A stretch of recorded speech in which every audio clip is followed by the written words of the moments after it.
One man, 100 guests, 1,000 drinks. Drinking with Jason. All right, I think I'm just going to skip the usual intro I do because it gets boring and just jump right into the discussion here with Tommy B. Smith, horror author extraordinaire. What's going on, man? Well, it's been a long day. It's been a 24-hour day. It's been a 7-day week, so tiresome, but you know, exciting. I've been staying busy, but it's a good sort of busy. So 7-day week is not fun. There's been a lot happening. We were just talking about the booze we were drinking, and you held up a beer that I want to hear about. I feel like I've had it. What do we got? This is a Territorial Reserve Bourbon Barrel Aged Barley Wine Ale. Comes from COOP Ale Works out of Oklahoma City. So thought I'd give it a shot. Can I see the label on it? I feel like I might have had that. Okay. Maybe not. I don't know. I do love me some bourbon barrel aged stuff, though. Well, I was up in Kentucky over the past weekend, and of course, you know, there's a lot of bourbon up there. So there's a lot of bourbon barrel liquors besides bourbon, and I had some. It was a Kentucky ale, bourbon barrel ale, something along that, and it was a nice drink. So I had never had it before. I guess it's brewed there locally, but if I ever go back, I'll probably try some more. But yeah, there's I've been trying to find it. I got it a couple years ago, just one-off. Do you like pumpkin beers? Sometimes. I'm disappointed quite a bit because it's you know, the total lack of pumpkin, but. You know, I have had some that were decent enough, despite that. Have you had Rum King by any chance? It's ludicrously expensive, but it's good. I actually saw some at the liquor store, and I didn't pick up a bottle of it. But by the way you're talking, maybe I should have. I love that stuff. I get it every year. But one year they put out one called Rum King, which was their Rum King, but done in rum barrels. And oh my God, was that shit good. Really? Yeah, and I just haven't been able to find it since. I don't know if they don't make it anymore, if it was just a one-year thing, but I paid a lot of money for that growler, and I would do it again. I'll have to keep it in mind for the future if it ever comes back. I'll give most of them a try once and formulate my own opinion, and then we'll see from there. But sounds interesting. Well, if you like pumpkin beers with a lot of pumpkin flavor, Schlafly pumpkin is all right. Fantastic. Ton of pumpkin in that one. So, are you a beer guy in general, or just you like microbrew here and there? Well, I'll drink ales and things like that. And I'll drink wine, and I kind of keep it on the lighter side, even though this is a barley wine ale that I'm drinking. It's going to be a bit stronger than just your standard ale that I'm.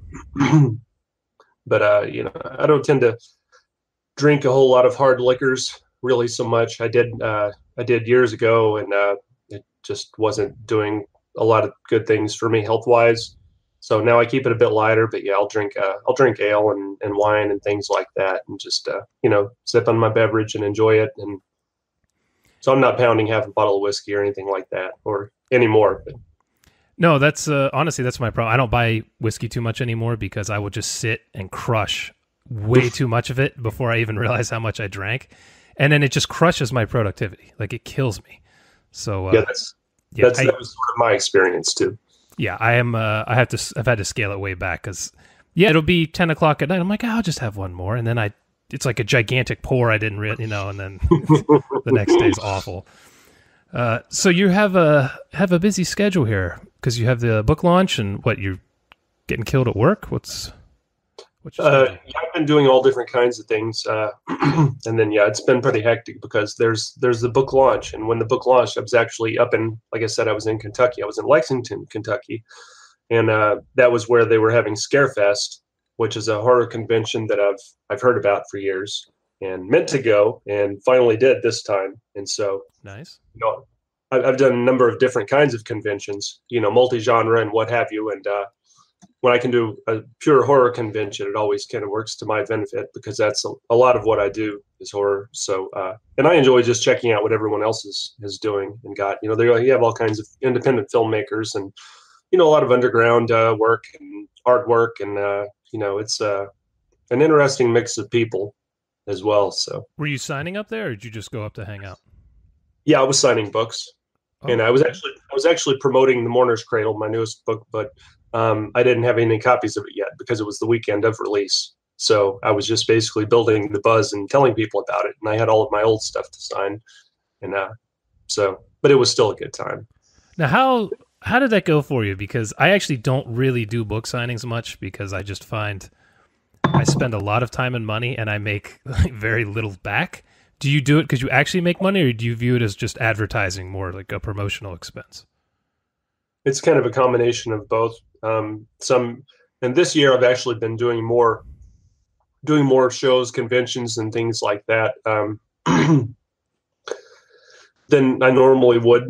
And there was actually a gap between releases. I ran into a few issues, and long story short, it took a while for me to get this book out, and I finally landed it with Crystal Lake Publishing. But so I wanted to build quite a bit of hype around the book. So I was amping up, the sort of book tour schedule, and then some shows are worthwhile. Some shows, there's a lot of networking, a lot of creative opportunities can open up for you for the future, and there's potential in that way of things.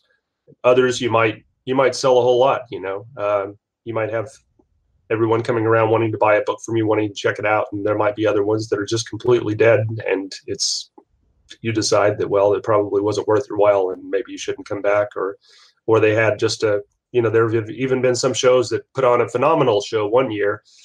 And then I came back, and then everything was just sort of dead in the water. And so it's really, there are a lot of variables in play when it comes to that. It's really hard to tell just how you're going to do. You can do your best to make an educated guess, and hopefully you'll do well. If you can at least break even or make some money, that's an excellent thing, because because besides that, you've gotten the word out about what you're doing to a lot of people, and that's potential future readers. It's kind of an investment of your time and your resources, and sometimes you have to do that if you expect to see anything back. You invest your time writing the book, and then writing the book. And I was talking to someone else just last night. When you finish the book, really, you're just getting started, because then you've got promotion, you've got the launch, as we talked about, and you've got everything else that comes along with that. And so, people write it, finish it, and land a publisher, and then say, "Yay, I'm done." But no, you're not done if you expect to sell any books. Yeah, you finished the easy part. That's right. The slog starts after that. Do you take a banner with you and all that? Because I've seen people have these crazy, amazing banners. Some people just take bookmarks, and some people just take books. Do you have like a whole setup? How do you do it? I do have a whole setup, and I actually change the setup every time I have another release come out. So it was like when I had my debut novella come out, Poisonous, I sort of brought this dead baby around with me. I mean, not an actual dead baby, but obviously I'm not in prison now. But it was sort of like a dead baby doll, and I had a theme going on for that. I had a bottle of bleach and just syringe, and it was sort of set up like one of the early, like a chapter out of the very first, or a part out of the book, out of the very first chapter. And I scared a few people off with that one, but I drew some people in with morbid curiosity. And so, you sort of find out who the horror fans are, and then the people that are scared of all that scary stuff and don't read horror, they're scurrying away and in fear. But, and then I changed it up again, and I had pieces of chaos, and I had a giant broken mirror and mirror shards all over the table, and which not actual ones, again, because children come to these conventions sometimes. They like to grab things. So I didn't think it would be good if somebody hauled a 5-year-old kid out of the convention on a stretcher because they visited my table. So I sort of child-proofed everything. But it's something that's eye-catching, and it's conversation piece. So it's interesting for me, and it's interesting for others. And so I'll change it again once I have once my copies of The Mourner's Cradle arrive. We'll change the setup again to sort of tailor it to the book's theme. So yeah, I have a whole setup. I've had posters and things along those lines to advertise the book and the author, and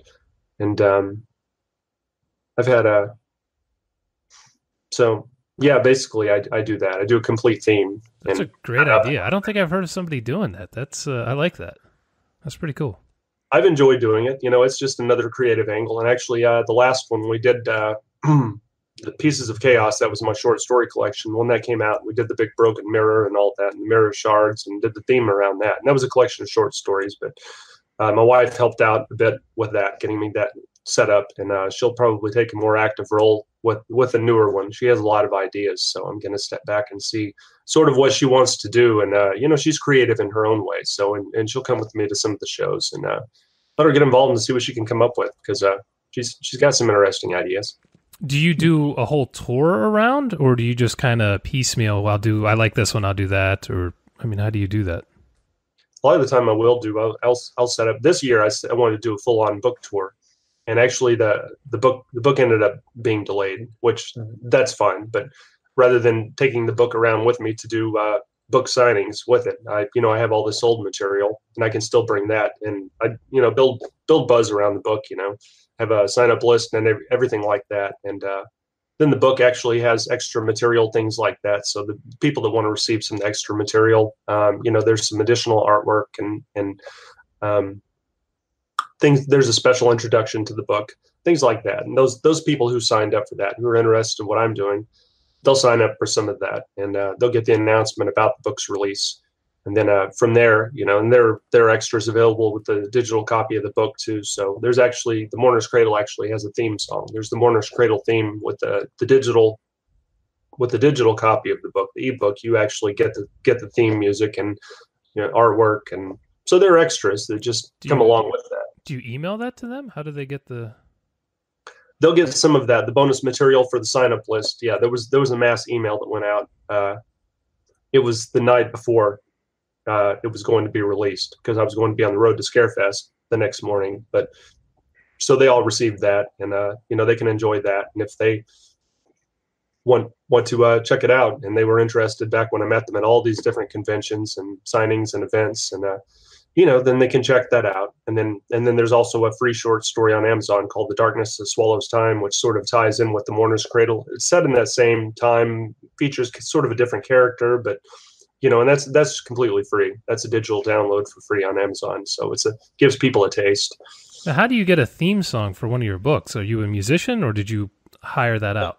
I actually used to be in music, but I'm way out of practice now. And that was years ago. And I got a little, I suppose, disillusioned about all of that, because I had a lot of negative experiences, and then it's kind of like when I've gotten into doing my writing, there are a lot of people in business who say they're going to do a lot of things and then don't do them. So people who sort of flake out and, don't carry through with their responsibilities, and you're waiting on these people, and they decide to go into hiding, or decide that for whatever reason, they change their mind and don't handle things too well. And so, with music, a lot of the time, not always, but in those days, it was a collaborative effort. So it just sort of fell apart. But with my writing, I'm not gonna flake out on myself and just give up. So, I'm in that for the long haul. So, well, I want to come back to the music thing in a minute, because that sounds like an interesting story. But how did you get the theme song? Did you do it yourself, or did you pay someone?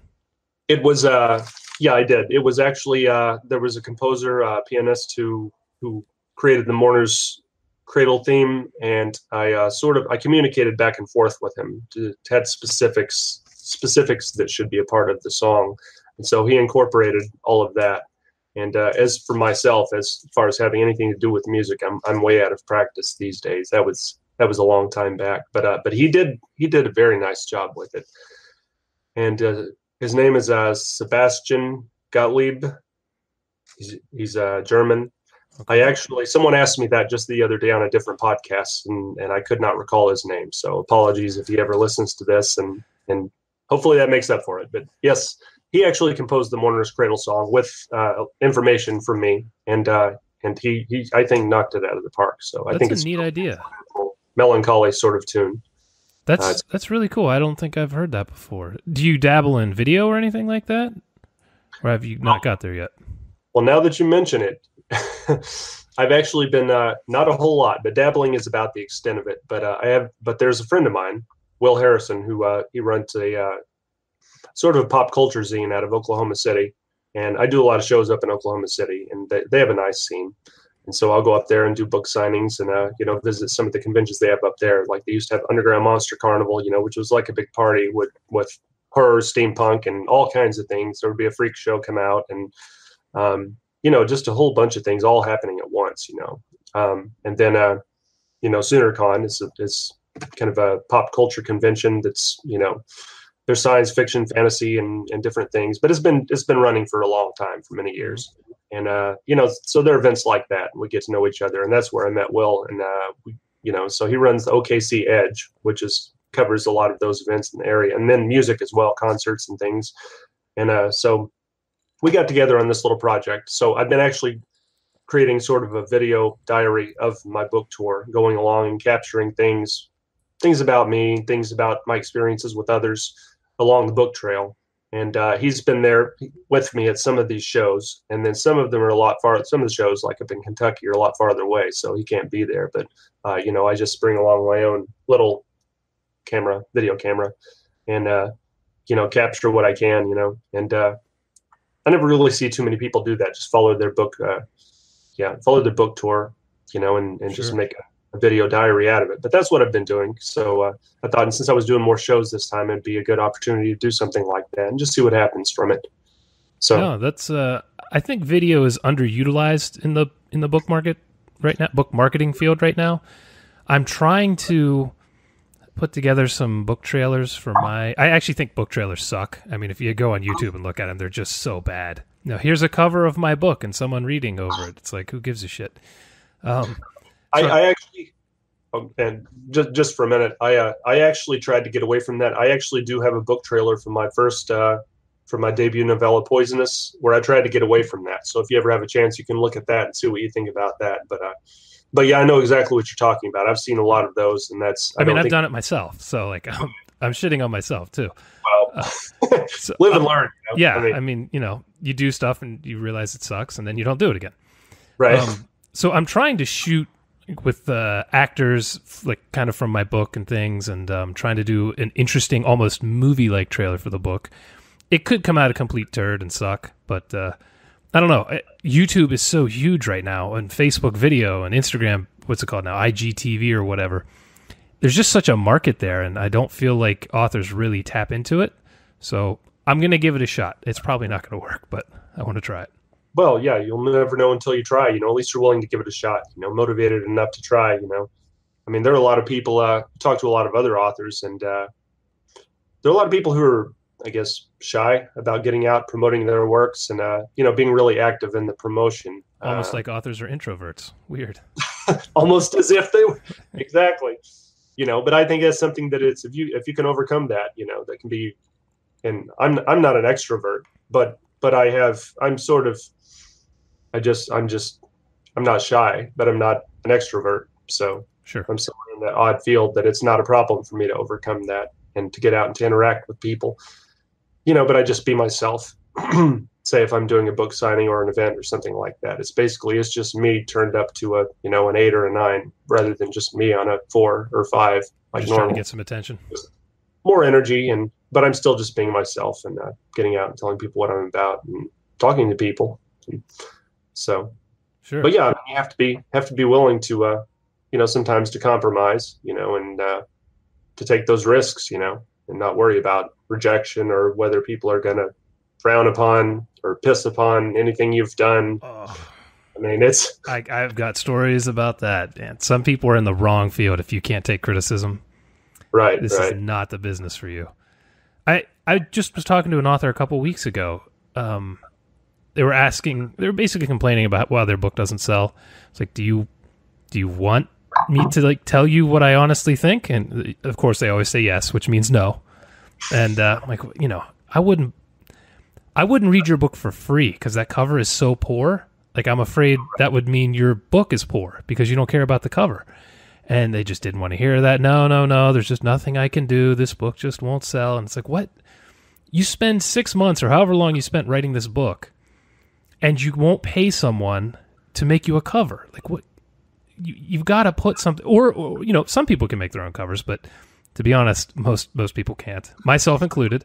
I made my first one of my first 3, and it's the worst thing you ever see in your life. So I shit canned that. But people just do not want to hear that what they're doing doesn't work or isn't good sometimes. And it's like, I feel like this business, well, really any business with the arts, you're going to get a lot of hate, and you've got to be able to take it and channel it or ignore it or, whatever it is you need to do. But sometimes it's important to listen to it, Sure. I mean, constructive criticism can be an author's most valuable tool, you need to know that's actually more useful than someone just telling you you've done a great job, because that doesn't really tell you anything else. It doesn't tell you what you need to work on. That doesn't tell you, indicate the areas for growth, that might be necessary for you to better yourself as an author, Which is what all your friends do when you write your first book. They all tell you how great it is, and that does not help you at all, because you're going to release or try to sell a complete piece of crap that everyone told you is perfect.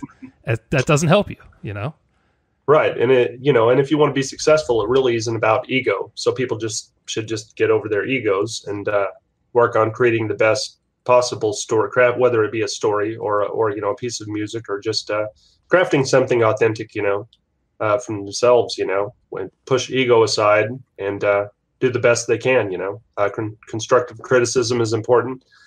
Destructive criticism eventually will probably come your way. You have to learn to brush that aside and say, well, sorry you feel that way, but I'm going to write this now, and you're probably going to hate it even more. Yep. That same author was talking about getting a bad review or two, and I'm like, a bad review or two? You should look at my books on Amazon, okay? I have one book that has like 70 or 81 and 2-star reviews, Guess who doesn't read those? Me. I don't need that kind of hate in my life. Oh, yeah. Now, if I had 100 reviews and 70 or 80 were 1 and 2 stars, that would mean something to me. That's a problem. Like something's wrong with my book. But if it's just, if you're hitting a 4-star average, you're going to have to learn to ignore some of these people who just hate, and there are a lot of them. Sure, and some people review a book and they just don't like it because it's not their genre or what have you, and they'll give it a low review or just for some oddball reason like that. And my favorites are, I didn't know this was a short story, but in the title it says, clown, a short story. 1 star. I'm like, you bastard. Yeah.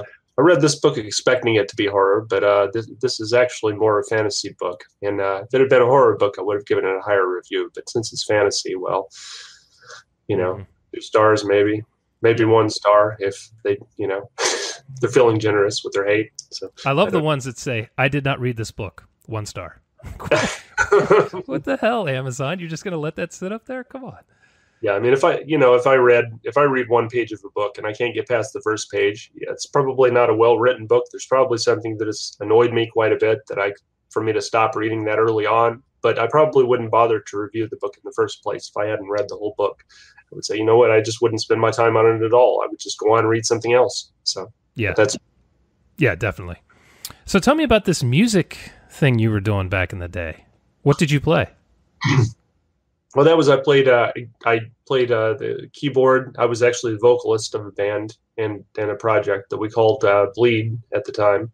And things didn't really go well. It started out with a lot of enthusiasm, and that's another thing when you begin the project and everyone's all in and everyone's enthusiastic and wanting to go out and conquer the world. And then suddenly, once you start actually moving in that direction, people start derailing, and people start making up excuses when the work begins. Right. And then sometimes you don't get an explanation at all. And was this a high school thing or a post? It was after high school. It was actually for me it was at the tail end of the 90s, at the beginning of the 2000s, the double zeros, whatever you want to call that. It was around that time period, and I was actually in. Well, that was the second project I was in. We had the first one that didn't. That was kind of disorganized. Things didn't really go in a great way that time either. And then we got together this other musical project, Bleed, and things were going pretty well. We were turning out some good material, but then life happens and people get in relationships, and certain people's partners don't think they should be spending time doing this and don't think it's worthwhile, and they should be doing other things like starting families and, Damn spouses, man.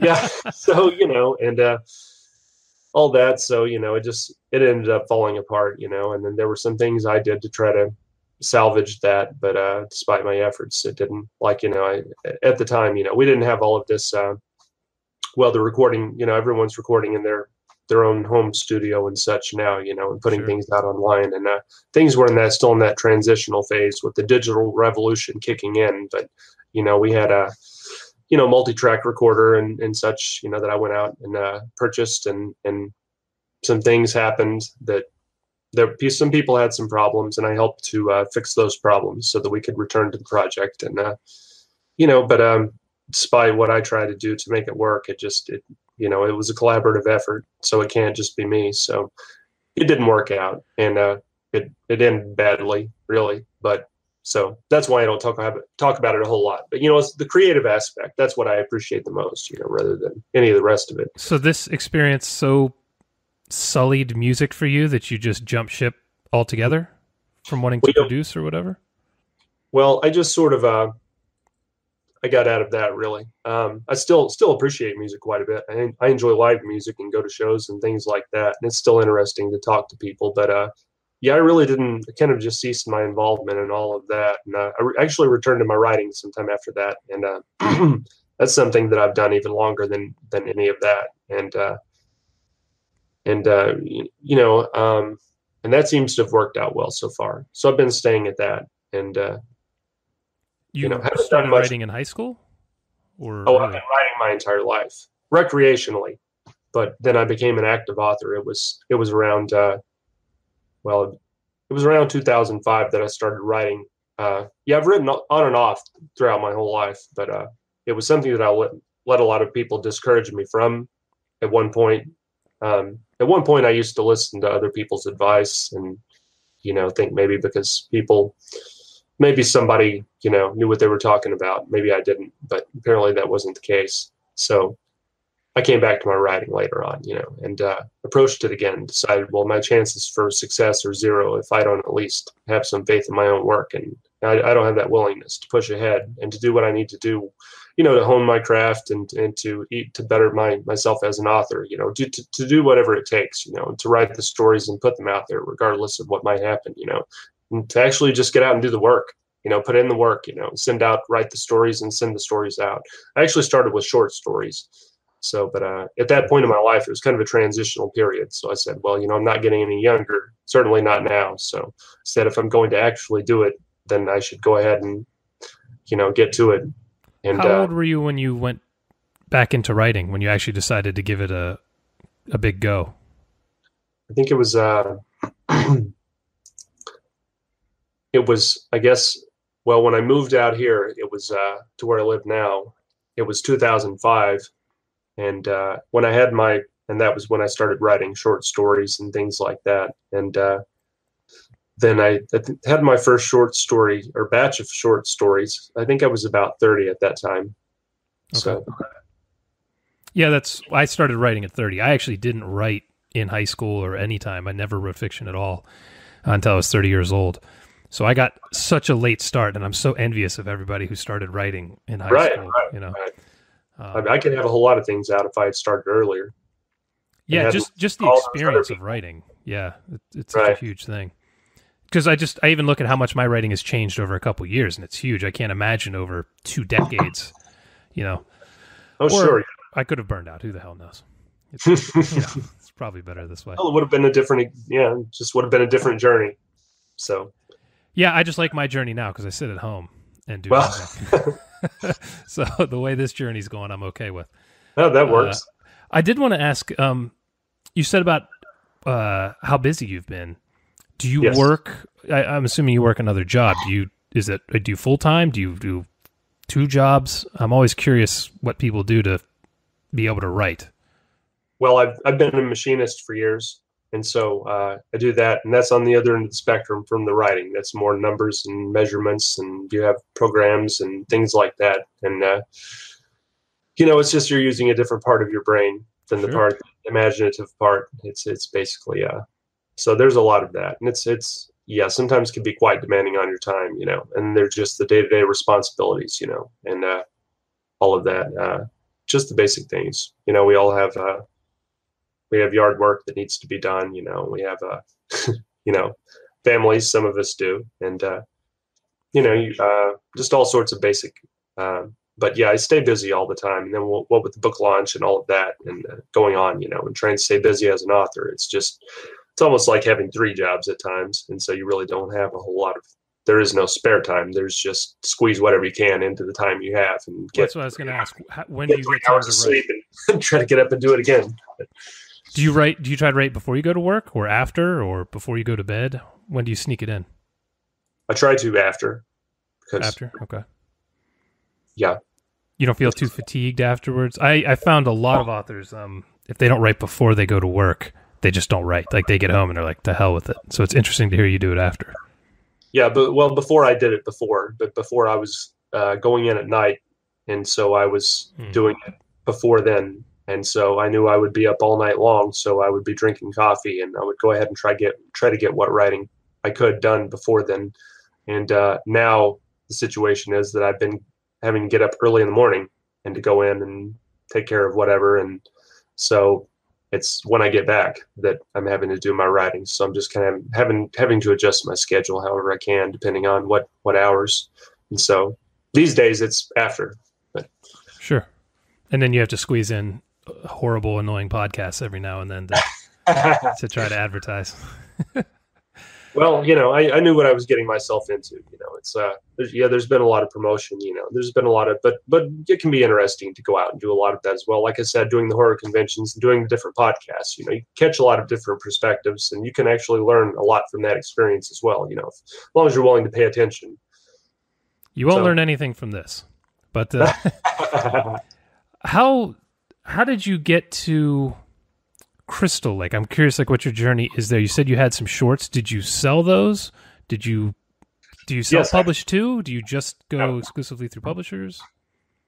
Well, I've used. When I started out, I was sending out short stories to a variety of different publishers, and I sold some of those, and I had 2007. So that was the first year I had a story come out in January of 2007. Well, I actually sold a bunch of short stories that year. So then I felt like things were going well, but I've since learned that you have good periods and you have dry periods where no one will touch anything you've been associated with. And it's nothing against you. It's just, I don't know why that happens. Like I said, there are a lot of factors in play, I'm sure.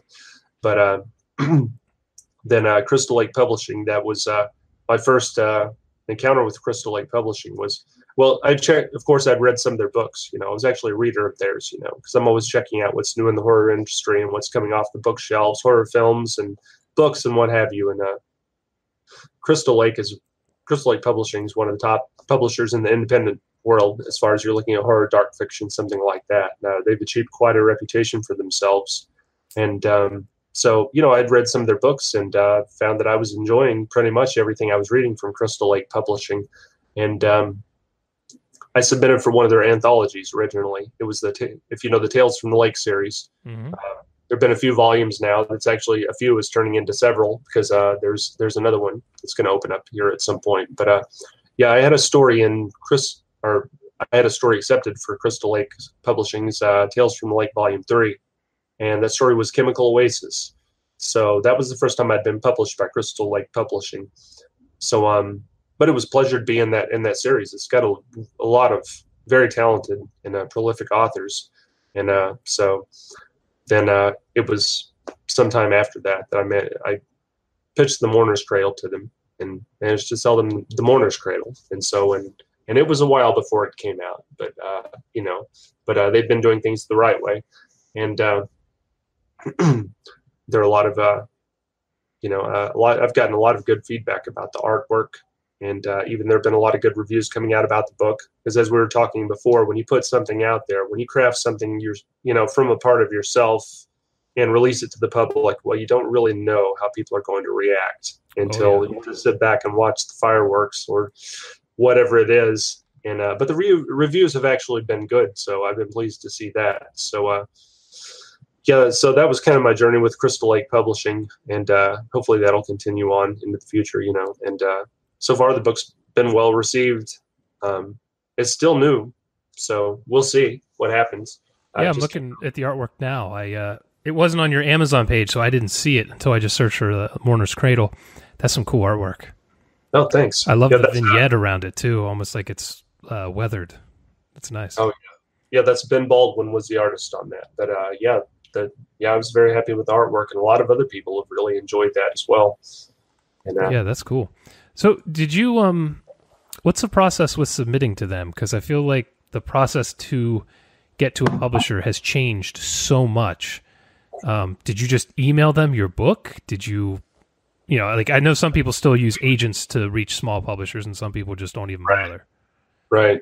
Well, I know they're at the time. I suppose they were taking some submissions for some novella length works, and I believe at the moment they're Crystal Lake Publishing is expanding, and they're looking to start taking some more submissions. I believe December, so they should open up again here at some point. So there's been an announcement about the expansion and all of that, and different imprints that are going to come out of Crystal Lake Publishing. For anyone who's interested in the developments, can check that out on the Crystal Lake Publishing page, of course. Was it just open submissions? Like you just send in your book? I don't know what the guidelines are going to be quite yet, but I know I believe it was mentioned that they were going to be open to submissions in December, and a few imprints are launching from that. So it'll probably be more specific. There'll probably be more specific information available when that time comes, because the announcement just went out. But yeah, I believe they will be opening for submissions toward the end of the year. Oh, well, that's interesting. I have almost everyone I have on here is now publishing through them because he just sends me people, so I don't have to do any work tracking people down. So it's nice. Is this your first novel you've had published through someone? Novel or novella? Well, I had my old publisher was Rainstorm Press, and that was they published my debut novella Poisonous, which was a violent slasher kind of horror story. And then after that, they picked up I'd been writing short stories already for years, and so they picked up a collection of my short stories. Compiled some short stories and submitted it, and then they decided to pick that up, and then after that, things sort of stagnated, and just as of last year, they toppled, and they are no more. There's no more Rainstorm Press. Oh, I didn't know that. So, but I had landed my book with Crystal Lake Publishing, so it's a transitional phase for me. And Rainstorm Press, and there were a number of other authors I've met through the Rainstorm Press experience that maybe some are a bit discouraged by that experience. But did you get your rights back when they folded? Yes. Well, that's nice. Are you going to self-publish all those? Or are you going to try and pitch them to someone else? Well, there is an imprint that they're released through there's a second edition copy of Poisonous and Pieces of Chaos out there now. The second editions are fairly new, and so people are still able to access those stories. Oh, good. It's such a horror show when some of these companies fold, watching people struggle to get the rights or what's going on, what can they do. It's terrible. And a lot of them do, and sometimes it's difficult to predict, because I've seen, since I've been doing this, I've seen a lot of companies, rise and fall, and a lot of publishers who start out, once again, start out with the enthusiasm and the gung-ho attitude, and then next thing you know, they're just gone, and that's it. And it's time to move on. I've seen a lot of authors give up and quit, become discouraged because things are constantly shifting, and no one said this is easy. And if they did, well, then don't listen to that person, because listen to me. Yeah, watching even a bigger one, Sam Hain, when they folded a couple years ago, that was just horrible what people were dealing with. And, there was that. And Dark Fuse, I don't know if you heard about that one, but I don't think so. Dark Fuse, there was a debacle with that, and some people, their books went out of print, and sometimes within a very short period of time of when they'd been published. And so, it happens. And there was something just happened with Permuted Press a couple years ago, but I don't even remember what it was. Yeah, Permuted Press would have been the next one I would have mentioned. But so there are a few instances. I can't even remember what happened with them. Do you remember? There's a whole bunch of things. It was like what, 2-3 years ago now? I can't even remember. A little while. Yeah. So it's slipped my mind, but I almost had taken a deal with them. They were doing. They were just starting to do offset printing for books, for certain books, yes. And they were talking about doing a 10,000 print run for one of my series in bookstores. And I'm like, okay, I don't have access to bookstores, so I'm interested. And at the last, I was just kind of running the numbers, and I was like, you know what? I don't like it. And it was very shortly thereafter when that whole crap went down. And I was just like, thank God I did not go in with them, because I'd have been so pissed. Right. And it's hard to tell, because Permuted Press did at one time, they were a force to be reckoned with, but then they got reckoned with. And now they're basically not around anymore, I guess. Or one of the things that scared me is I just remember they were scooping up every goddamn zombie book that somebody wrote. Just some of the worst stuff. They would it didn't matter, because the genre was hot, and they were just buying everything and just putting it out there. And I was like, man, this scattershot. Yeah. Yeah, I didn't like that scattershot approach, so I really dodged a bullet there. Are they even still around? I don't know, because I don't hear about them anymore, but I don't either. They may be around in some form, but I don't think anybody in their right mind would probably sign with them now, knowing if they are even still around. I don't know. But yeah, I remember they sold to someone, and that thing's got real wonky. I don't know. The whole thing was so screwed up. I'm actually a little surprised I can't remember the details, because that was a big moment in my career of not taking that deal. Worked out, thank God. It's now my biggest series, and they don't have it. So I can't complain. That's good for you, certainly. You said you follow a lot of new horror movies and books and things like that. Have you seen any horror movies recently that have stuck in your craw? I haven't had time to watch many movies, period, lately. I was just no, I have talked about. Well, it depends on what you consider new. I was at a panel at a different convention. I think that was Hypericon. That was up in Nashville, Tennessee, and I got on a panel that was or a couple of panels that were horror related, and we talked about new horror, because you hear about horror fanatics talking about some of their favorites, and they're always reaching back to the 80s and even the 70s or occasionally the 90s and things they remember and the horror they enjoy. But there have been a lot of years since then, so what about horror now?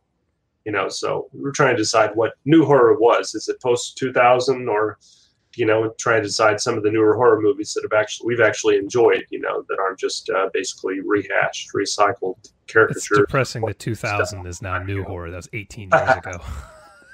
But I think the movie was Mother. I thought that was different. Did you see that one? I loved Mother, yeah. All right. I love his movies in general, but that's probably the most divisive movie I've ever had discussions with people about. People either love that movie or they hate it. So that was one example I gave for new horror that I had enjoyed as well. So, and then people have different ideas of what horror actually means. So sometimes someone will throw out a random movie that, may or may not be horror, depending on your perspective. Yeah, I'm not one of those purists where people are like, well, this is kind of a thriller horror, so I don't really count it. I don't get into all that shit, except a guy I do another podcast with, we were doing our top horror last year, and he put in Logan. I'm like, dude, all right, come on. Now we're going too far. This is not a horror movie. I wouldn't have thought of it as one, but no. I mean, maybe there are some horrible things that happened, but I don't think. Yes, there were horrible things that happened. That makes it a drama, dude. It doesn't necessarily make it a horror movie. So nothing sticking out other than Mother that you've enjoyed in the last few years? Well, and there are television shows that I enjoy, like American Horror Story. It's which to varying degrees depending on what season it is. But we watched that, and I enjoyed American Horror Story the early seasons, but The first 2 seasons I just adored, and then I think I finally gave in during was it called Coven? I think. Kevin was the third season. Okay, then it might have been the one after that with the clown with the face he pulled off the mask, circus or whatever it was called, freak show. That was It actually one of those I couldn't do. that was my least favorite season. That was the season I wondered what happened to American Horror Story. So, I haven't gone back since. So if it's gotten better, that maybe I'll have to go back to it. But I haven't watched any since then.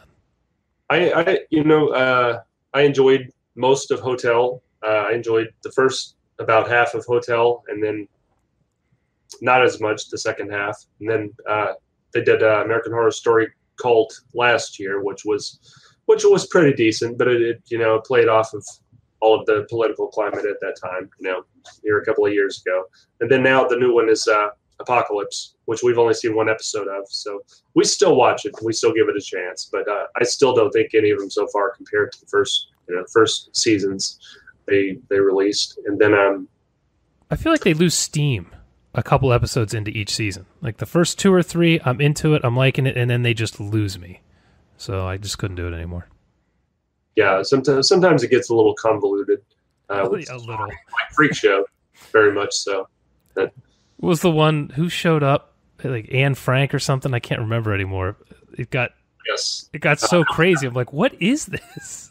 yeah, that was in Asylum, but which I liked, by the way. I did like that, but I did too. But yeah, there are random things like that, and then the aliens and what have you that were in that one too. And I still like that season, but yeah, there were some oddities just kind of thrown into the middle of it as well. So, what about The Walking Dead? Do you watch that? At the time that show first started, I was very much zombied out. I was just looking at the zombie craze, and I didn't really start watching it at that time because I said, well, I've reading zombie books and watching zombie movies, and everywhere I look, there's another zombie. So I just said, well, you know what, I'm going to do something else now. So I never did pick up with it and get on with it, but I hear people talk about it. Maybe I should give it a chance at some point.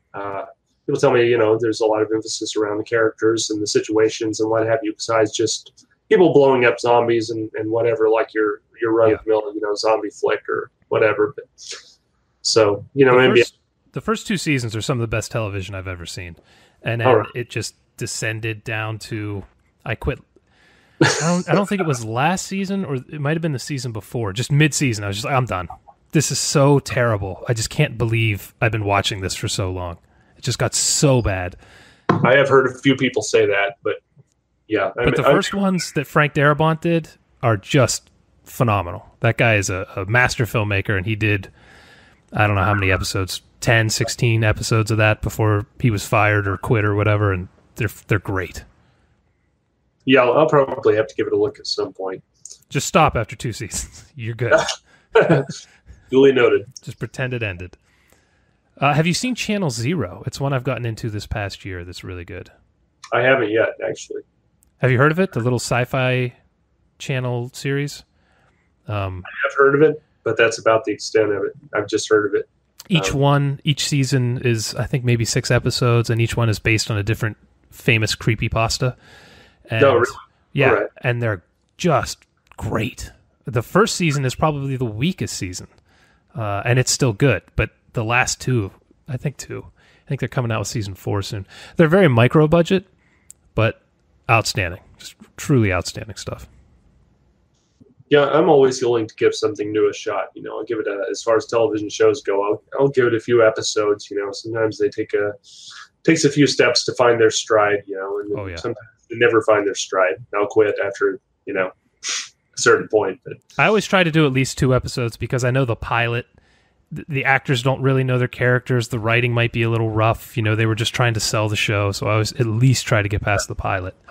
But this one, I'm really liking these anthology series, kind of like American Horror Story does, where each season is its own story. I like that. So I only have to watch 10 episodes, and if I don't like what happens in the next season, I can skip that season and then watch the next one, and I don't miss anything. So I like that.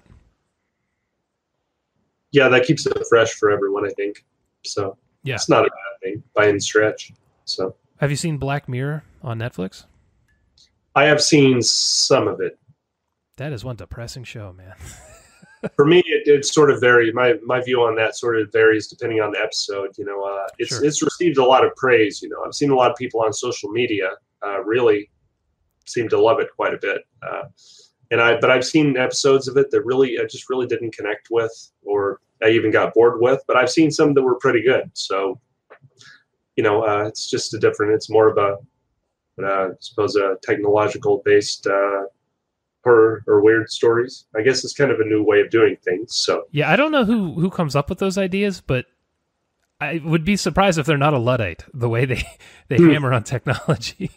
I haven't finished the new season yet, but the first episode, I think it was, is basically a Star Trek kind of thing. It's an hour and a half long, and it's just these people in a Star Trek simulation online, like a game, and it is horrifying. It's really? I'm just watching it, just like, I just feel terrible watching this. Like, it's not like gory or crazy deaths or anything like that, but knowing what the bad guy in it is doing to these people just really got to me for some reason. It was just, ugh. All right. Well, now I'm curious, so I may have to watch that one just to see what you're talking about. But it's feature length, so just be prepared. It's probably an hour 20, hour 30 minutes, but I loved it. It was weird. Yeah, good shit. Well, I guess they sort of have that weird and psychological angle going with it, and then as well as the technology. So it's just they've sort of developed a style about things, but then you get a different story every episode. So sure. Do you do Stranger Things or anything like that? Yes, I actually enjoyed Stranger Things quite a bit, even though it does, borrow quite a bit from a lot of other things I've seen. But we all know that, but we appreciate it anyway. But yeah, I mean, it could basically be called Stephen King's Stranger Things. Yes, there you go. But yeah. I love Stephen King, so bring it on. Sure. Yeah, we enjoyed. We watched both seasons of that. We enjoyed the first season quite a bit. Mm-hmm. Yeah, second season we enjoyed not as much as the first one, but it was still good to see. Yeah, I'm the same way. I actually wonder if my anticipation of the second season was overblown, because it was still really good, but I think I just expected more than I got. So I wonder if I maybe treated it unfairly. Yeah, that could be the case here as well. I mean, and then all of the ideas introduced, in the first one, you're sort of walking into unknown territory. I mean, all of the references to other and nostalgic, sure, liberties aside, you're sort of walking into unknown territory. With second season, you're sort of returning and you're sort of revisiting, and it's sort of just building upon what the first season built. So, I appreciate it, but I don't, I didn't think it measured up to the first season. But I mean, that's fine. I mean, looking at it as a sequel, I mean, that's pretty common, I guess, for sequel not to quite measure up to the original, but of course, something for the fans to appreciate nonetheless. So, it was the second season, right, where they had the episode in the warehouse with all the kids. That was the one a lot of people complained about. Yes, so I. Oh my God, that was so bad. I wonder though if the reason a lot of people didn't appreciate that episode. I mean, it was sort of a departure from the rest of the show. It just sort of goes off into a completely different story, and then it doesn't really revisit. Yeah, it felt like they were planning something for the future, but it was just like, I don't need to see 45 minutes of you planning whatever the hell you're doing next season. Like, so yeah, that episode did catch a lot of flack for that. Justly so. I'm trying to think of what I've seen this year that I really like. Last year was one of the best years for horror movies ever, and this year has been terrible. Hereditary, did you get to see that? Came out this summer? I keep hearing about it over and over and over again, but I have not seen it. So I guess I'm going to have to watch it for myself and see what it. But yeah, I've heard a lot of praise for it. It's polarizing as well, but I love that movie. That's another one that just got to me. It's good stuff. I'm looking forward to rewatching it, actually. That and A Quiet Place were the two this year that I've really loved. I did see that one. Yeah. Yeah, I really like that. A couple little writing things that bothered me, but like, where's their power coming from? Like, that was never addressed. You have power. It's been like how long? Who planted the corn in the cornfields? Who's working the combine? What's going on here? But otherwise, I thought that movie was so intense. I loved it. Yeah, there's been some new, I guess, weird horror coming out, or even yeah, I don't know if I'd call it quiet horror, but some new ideas, rather than the same old cliches and such juggled around and rehashed. So there have been some new horror films I've enjoyed. So Get when Out someone last year, did you see that? Yes. That was a good one. I really like that too. There was one on Netflix, The Ritual. That was really cool too. I dug the hell out of that. Really, I haven't seen The Ritual, so yeah, it's just on Netflix. I definitely recommend checking it out. It's got a monster in it that's just fantastic, very original. So really, yeah. Right. What about books? Anything lately catching your attention? Well, let's see. I don't know that I wonder. I read every day. I have a lot of books that I haven't read. I have stacks and stacks of books, and sometimes I encounter authors, that I've never seen before or heard of, and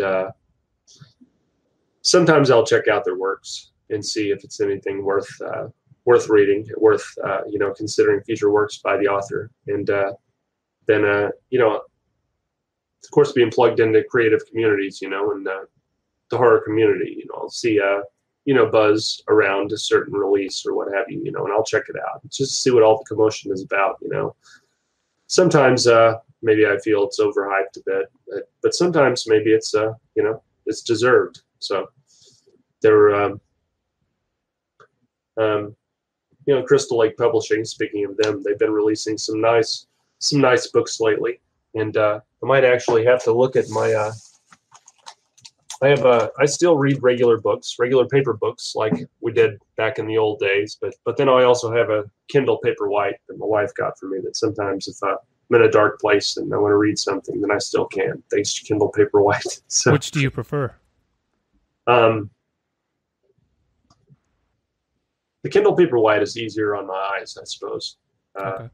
But I still enjoy, say, if I get to meet an author, they can sign a copy for me, and enjoy having that, memento of the experience, and having the book on my bookshelf. No, I'm the same way. I collect paper books from authors I know or like, or books I love, but I read on my Kindle. I've read one paperback in the last 7-8 years. I just love reading on an ebook, on an e-reader, so much better. I have and once again, speaking of Crystal Lake Publishing, Kenneth Kane just released A Season in Hell not too long ago. So that's a novella. So I just read that not long ago at all. That was a good one. I've enjoyed his work in the past. He's who I had on last. He's really? Been on here 2 times now, 3 times, 2 times. Yeah, good guy, good author. Then as far as newer stories, this is what is this? And I'm actually looking at my e-reader now. The Maiden Voyage and Other Departures, Jessica Miku. She has a lot of books out. She has written a lot of books over the past years. So, what was the book again? This is The Maiden Voyage and Other Departures, and it's got some short stories, but they are tied together. You may read a story about one character, and the next story you may encounter another character that you've heard about within the first story, and they're involved with this other character that, and they're and without giving too much away, but they're all stories that are tied together, but they're short stories about various characters in that world and various occurrences that are happening. But she's a talented author. And, I don't think I've heard of her. I'm gonna have to. Oh yeah, she's got pages and pages on Amazon. Yes. Holy shit. Okay. She's got a lot there for you to look at if you want to check out any of her work. She's got quite a few books. Do you typically do smaller releases like that, or you do the bigger ones like Paul Tremblay or King or anyone like that? Sometimes I will. Stephen King, I read. Actually, I haven't. I've kind of fallen down on the job as far as keeping up with Stephen King's works lately. But the last one I did get, I got some of the ones like Joyland and Dr. Sleep that he's released here in more recent years. Sure. But now he's got more out, and I haven't read some of the new ones he has out. The Outsider, the one that came out in, I don't know, June. I still haven't read that one. That's probably his best book in the last 10, 15, 20 years. Really? It is so damn good. I mean, I love that book. That and probably Paul Tremblay's Disappearance at Devil Rock have probably been my two favorites I've read this year. I read Paul Tremblay's A Head Full of Ghosts. Disappearance at Devil's Rock I haven't read yet. Head Full of Ghosts is great too. I love that. He does a great job with his supernatural elements of, are they actually happening or is it in someone's head? You know, he does, it's like his own little genre he's carved out of, is this real or not? And he does a good job with it. And then I have In Her Smile Will Untether the Universe, Gwendolyn Kist. And I like the name. You know, and she's a newer author as well. So, you know, there are different things I read, but I enjoy reading the old stuff too that maybe I might have overlooked way back when, you know. Cool. So just a combination. And then I read outside of the horror genre as well, you know, different things. I actually read what is this? Alone on the Ice, and it's the account of Douglas Mawson and the expedition to Antarctica, and you know, and he was the only survivor, and that's nonfiction. So, you know, I read a lot of different things, but sure. Yeah, I read horror as well quite a bit. So, well, give me before we get out of here, you got a pitch on your book, or like anything you want to say about it? Well, The Mourner's Cradle is the story of Anne Sharp, you know, the widow. It's the story of her journey from an empty house, or so it feels to her, you know, and you know, a life fractured by the loss of her husband, and her attempt to gather some of the loose ends, you know, left in his wake. And there are a lot of things happening in this book. She's trying to come to terms with, you know, the changes now present in her life and this void left, and just trying to find exactly what this is that he's been so obsessed with for the past couple of years, the Mourner's Cradle, which is sort of almost a mythological, legendary graveyard. Or is it mythological? Is it simply a legend, or is it real, or is it just something fictional? And something that sort of references ancient history, ancient South American history, and also there are a lot of the story actually takes place in 1979, so it's in a different time, and that's a different sort of story. But you know, and it's a story of loss, tragedy, and the struggle to overcome. And it's also at its core, it's a horror story. So the journey carries her from her home in the rainy streets of St. Charles to the distant peaks of the Peruvian Andes Mountains in search of, because her husband was an independent researcher, and so there were a lot of things he was involved in, and then there was also some bad blood between her husband and another rival, and things go very sour from that, and so. How long is this? It's a novella, you said? It's a novel. It's a short novel. It's longer than a novella, but it's shorter than a giant tome. So it's like 40,000 words, something like that. Yes. Cool, great. I love horror in that length. I don't actually write horror in that length very much, but that's when I go to read or buy something, I really love around that length for horror. I feel like it's a nice length. Excellent. Well, yeah, that's about what it is, around the 40,000 word length, and you know, it's a full story, for full novel. Like I said, it's a bit on the shorter end, but great. Well, I appreciate you coming on, man. It was nice talking to you. If you have something else coming out, let me know. Yeah, thank you very much. Good to join you. Anything on the horizon before you get out here? Anywhere people can reach you, annoy you on social media? You can find me at my website at www.tommybsmith.com, and that's where you'll see a lot of the news first. Then I have a Facebook account, or Facebook author page, which is Facebook, and that's author Tommy B. Smith. And then I'm on Twitter as Pen of Chaos. So, which is your preferred platform for people to reach out to yet? I seem to do more on Facebook. Maybe I should do more on Twitter. judging from what some of my friends are telling me, but seem to have more success there. But Facebook, I seem to be able to have more, discussions with people and things like that. So certainly easier to follow along. That's for damn sure. Definitely. Twitter is sort of all over the place, but Twitter's so difficult, but Facebook just pisses me off. I make a post and less than 1% of my followers see it. Like, what am I using this for? With the author pages, Facebook, sometimes they drop the ball on that end of it, unless you want to pay money, but, then you're losing money. So, yeah, we'll see what their model becomes here soon. But, I appreciate it, man, and good luck with the book. And like I said, you got something else coming out, let me know. All right, excellent. Well, thanks for having me. Good talking to you. Good sharing this tasty beverage with you. Yeah, appreciate it, man. Thanks. All right, take care.